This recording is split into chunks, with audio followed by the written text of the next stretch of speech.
الحمد للہ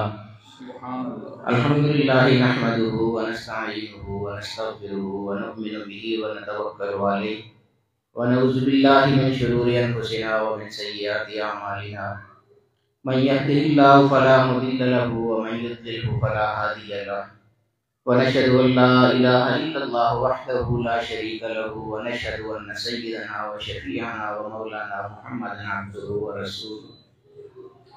أما بعد فقد قال الله تبارك وتعالى في كلامه المجيد والفرقان الحميد. أعوذ بالله من الشيطان الرجيم. بسم الله الرحمن الرحيم.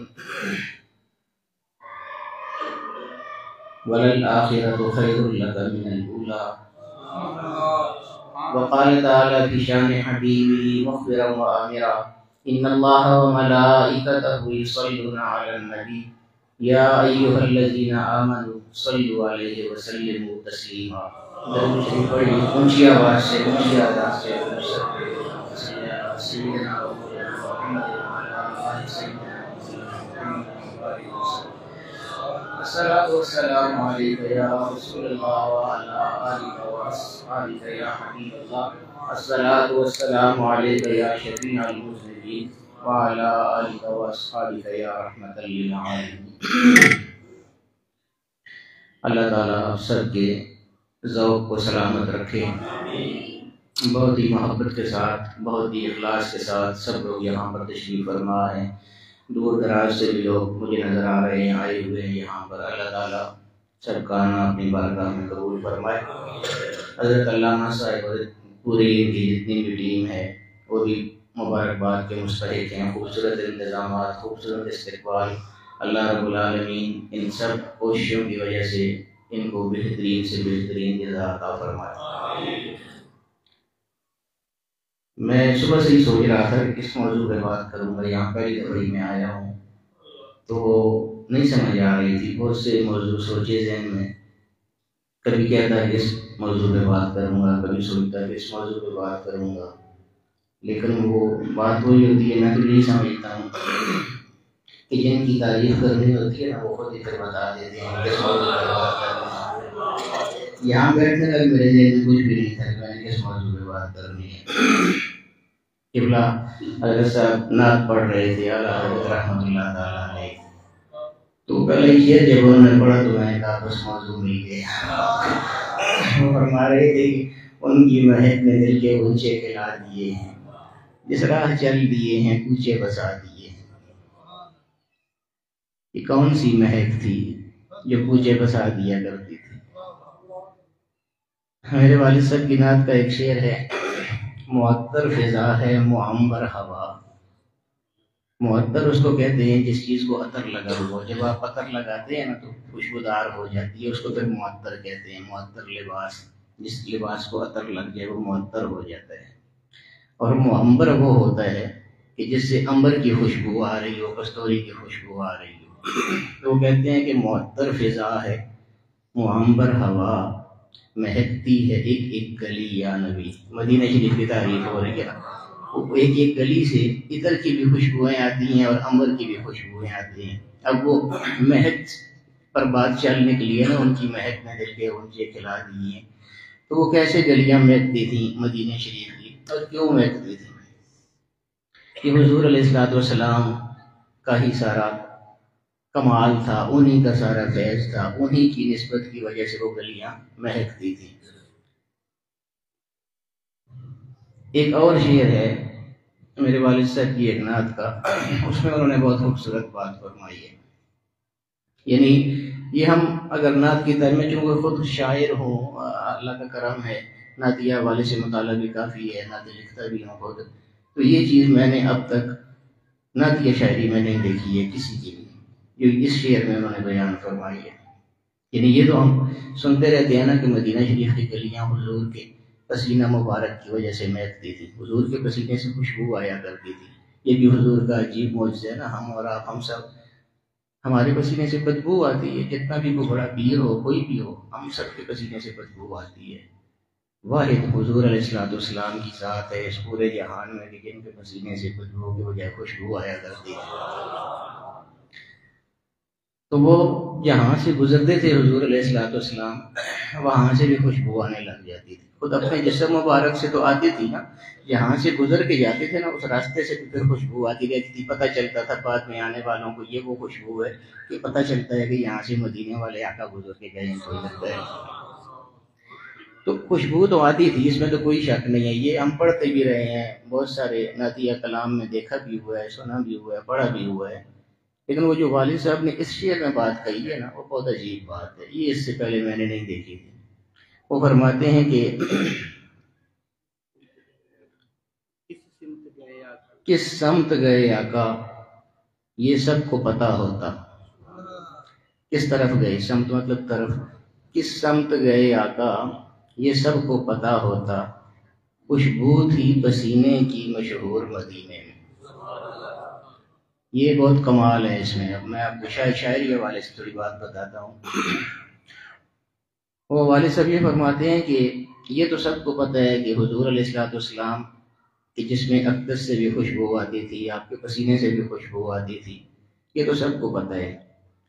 اس شعر میں یہ کہتے ہیں کہ کس سمت گئے آقا یہ سب کو پتہ ہوتا.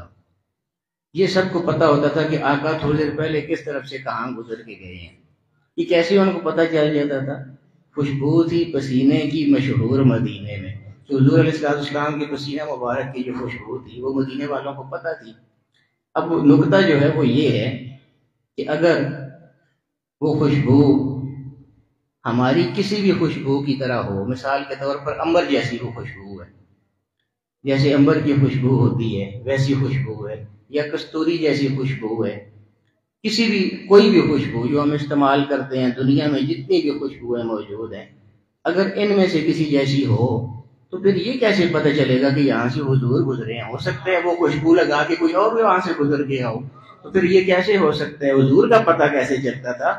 وہ فرماتے ہیں حضور کا پتہ ایسے چلتا تھا کہ حضور علیہ السلام کے جسم سے یا آپ کے پسینے سے جو خوشبو آتی تھی اس خوشبو کا مقابلہ دنیا کی کوئی خوشبو نہیں کر سکتی ہے. اس لیے وہ ایک الگ خوشبو ہے, وہ دنیا میں کہیں اور موجود ہی نہیں ہے. اس لیے جب حضور علیہ السلام وہاں سے گزرتے تھے تو سب کو یہ پتہ چل جاتا تھا کہ کیونکہ اس دنیا کی یہ خوشبو نہیں ہے, اس لیے کوئی اور نہیں گزرا ہے, بلکہ یہاں سے صرف مدینے والا آقا گزر کے گیا.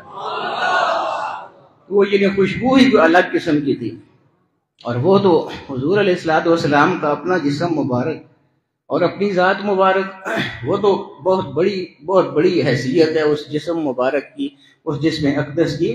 آپ حیران ہوں گے کہ حضور علیہ السلام کسی پہ ایسے دست شفقت رکھ دیں نا تو اس سے خوشبو آنے لگ جایا کرتی تھی. اور مزے کی بات یہ ہے کہ اس میں حضور کا ارادہ بھی نہیں ہوتا تھا, یعنی اس وقت حضور یہ چاہ نہیں رہے ہوتے تھے کہ میں اس پر اس طرح دم کرتے ہیں بزرگان کرام تو وہ توجہ کر رہے ہوتے ہیں نا اس طرف, جب دم کرتے ہیں تو ہاتھ رکھتے ہیں یا جس طرح بھی ہاتھ پھیریں جسم پر, تو یہ ہوتا ہے کہ وہ توجہ اس وقت کر رہے ہوتے ہیں. اس توجہ سے اللہ پاک شفا بھی عطا فرما دیتے ہیں. تو حضور علیہ السلام کو توجہ کرنے کی بھی ضرورت نہیں پڑتی تھی, بلکہ آپ کا ارادہ ہی نہیں ہوتا تھا سرے سے اس کام کو کرنے کا.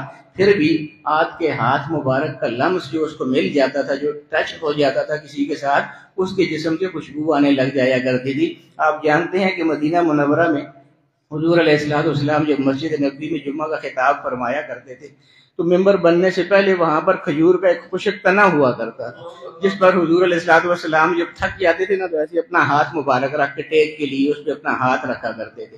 اب حضور علیہ السلام کا مبارک ہاتھ جس چیز پر آ جاتا ہے وہ اگر بے جان بھی ہو نا تو اس کو بھی یہ شعور ہوتا ہے کہ یہ کوئی عام ہاتھ نہیں ہے, یہ کوئی خاص ہاتھ ہے جو میرے اوپر آئے ہے. کھجور کا تنا, اس میں عقل تو نہیں ہے, اس میں شعور تو نہیں ہے, اس کا ذہن تو نہیں ہے, اس کا دماغ تو نہیں ہے, لیکن احادیث میں آتا ہے کہ حضور علیہ السلام اس تنے پر اپنا ہاتھ جب تھک کے رکھ دیا کرتے تھے تو پھر بعد میں ایسا ہوا, وقت جب گزرتا گیا تو صحابہ کرام نے حضور علیہ السلام کے لیے ممبر تیار کیا جس پر حضور علیہ السلام بیٹھ کر پھر خطبہ ارشاد فرمایا کرتے تھے. تو صحابہ کرام فرماتے ہیں کہ پہلے حضور کھڑے ہو کے خطبہ دیا کرتے تھے, جب تھکتے تھے تو ہاتھ ٹیک کے لیے اس تنے پر رکھ دیا کرتے تھے, پھر بعد میں جب ممبر بن گیا تو اس پر ہاتھ رکھنے کی ضرورت نہ محسوس ہوئی کیونکہ ممبر پر ہاتھ رکھ لیتے تھے. تو وہ جو تنا تھا کھجور کا خشک تنا, وہ ایسے رو پڑا کہ جیسے اونٹنی کا بچہ، وہ بچہ جس کو اونٹنی ماں سے جدا کر دیا جائے، الگ کر دیا جائے، وہ اونٹنی کا بچہ جیسے روتا ہے داڑے مار مار کے، کھجور کا وہ خشک تنا اس طرح رو دیا تھا کہ جیسے اس کو اپنی ماں سے الگ کر دیا گیا ہے۔ حضور علیہ السلام نے جب اس کی یہ کیفیت دیکھی تو فرمایا کہ کیا ہوا ہے تجھے کیا ہو گیا ہے؟ اس نے کہا یا رسول اللہ، جب تک ممبر نہیں بنا تھا مجھے یہ اعزاز حاصل تھا نا کہ آپ اپنا دست مبارک میرے اوپر رکھ دیا کرتے تھے، اب ممبر بن گیا ہے، آپ نے آج میرے اوپر ہاتھ نہیں رکھا ہے، اس لیے میں رو پڑا ہوں۔ حضور علیہ السلام کو بھی اللہ پاک نے کیا شان عطا فرمائی ہے، کیا تصرفات اور اختیارات عطا فرمائے ہیں، پر اس دیکھیں کیسے اس کو تسلی دی، کیسے اس کو تشفی دی۔ فرمایا اب باتیں کر رہے ہیں حضور علیہ السلام خشک تنے کے ساتھ، کھجور کے ساتھ، کیا کیا حضور کے مقامات ہیں، کیا حضور کا علم ہے۔ پھر آج ہم حضور کا علم نہ اپنا شروع کر دیتے ہیں، کھجور کے تنے سے گفتگو ہو رہی ہے۔ فرمایا کہ کیا وجہ ہے، کیوں رو رہے ہو؟ اس نے کہا جی حضور یہی وجہ ہے، آپ کا دست مبارک آج میرے اوپر نہیں پڑا ہے، وہ جو مبارک لمحات ہوتے تھے آپ کے مبارک ہاتھ کی وجہ سے، وہ اثرات آج نہیں آئے میرے اوپر، اس لیے رو پڑا ہوں کہ اب تو آپ ممبر پر بیٹھ کے خطبہ دیا کریں گے۔ فرمایا ایسا نہیں ہے، تو کیوں پریشان ہوتا ہے، میں اب بھی تیرے ساتھ ہوں، اگر تو چاہے تو خشک کرنا ہے میں ابھی ہاتھ رکھوں گا، تو سرسبز کھجور کا درخت بن جائے گا، اور اگر چاہے تو یہاں سے اکھاڑ دے میں تجھے جنت کے درختوں میں لگا دیتا ہوں، وہاں تر و تازہ ہو جائے گا۔ وہ کھجور کا تنا، خشک تنا جس سے حضور گفتگو فرماتے تھے، اس پر بلا ارادہ حضور ہاتھ رکھتے تھے، یعنی اس خیال سے تو نہیں رکھتے کہ میری برکتیں اس کو حاصل ہوں، وہ تو تھکنے کی وجہ سے رکھتے تھے۔ لیکن تصرفات بھی دیکھیے، ایک دفعہ ایسا ہوا کہ حضور علیہ السلام مسجد نبوی کے علاوہ کسی اور مسجد میں خطاب فرما رہے تھے۔ اب وہاں پر وہ نہ تنا تھا نہ وہاں پر ممبر تھا، ممبر تو حضور علیہ السلام کے لیے ایک اس وقت بنایا گیا تھا، کسی اور مسجد میں حضور خطاب فرما رہے ہیں، تنا بھی نہیں ہے ممبر بھی نہیں ہے، حضور علیہ السلام کھڑے ہو کے خطبہ ارشاد فرما رہے ہیں۔ کچھ وقت گزر گیا، اب حضور کی عادت تھی وہاں پر مسجد نبوی میں تنے پر ہاتھ رکھنے کی یا ممبر پر ہاتھ رکھنے کی، تھوڑا سا جب وقت گزرتا ہے تو دیکھیں نا میں نے بھی ابھی رکھے ہوئے تو رکھ لیتے ہیں آدمی جب سکتا ہے تھوڑا سا۔ حضور علیہ السلام خطبہ فرما رہے ہیں تو عادت وہ بنی ہوئی تھی تھوڑی دیر کے بعد اس پر ہاتھ رکھنے والی، ٹیک لینے والی۔ اب حضور علیہ السلام نے جب ٹیک لینا چاہی تو وہاں پر کوئی چیز نہیں تھی، ممبر بھی وہاں پر نہیں تھا اور وہ تنا بھی وہاں پر نہیں تھا، وہ تو مسجد نبوی کی باتیں تھی ساری۔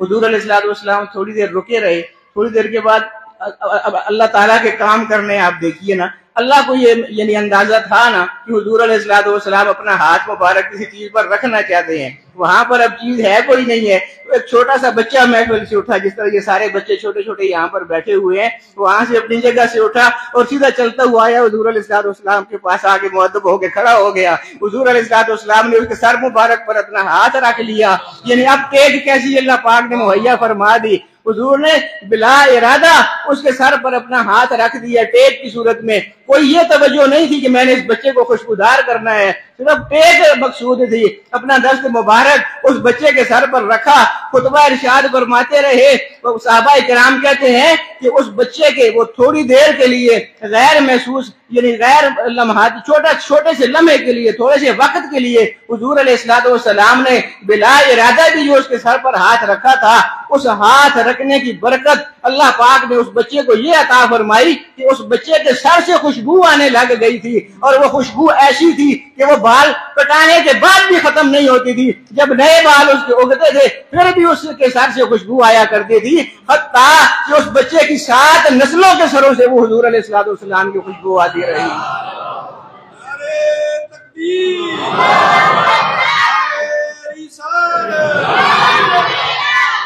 میں کہا کرتا ہوں کہ دیگر انبیاء کرام کو جو معجزات عطا فرمائے گئے ہیں تو معجزہ تو وہ ہوتا ہے دوستو جو کفار کے مانگنے کی وجہ سے پیش کیا جاتا ہے، کفار کے مطالبے کی وجہ سے پیش کیا جاتا ہے، یعنی جب کفار کو دعوت حق دینی ہے اور وہ آگے سے مطالبہ کر دیں کہ ہم کیسے مانیں کہ آپ اللہ کے رسول ہیں، اس لیے اللہ پاک معجزہ عطا فرماتا ہے۔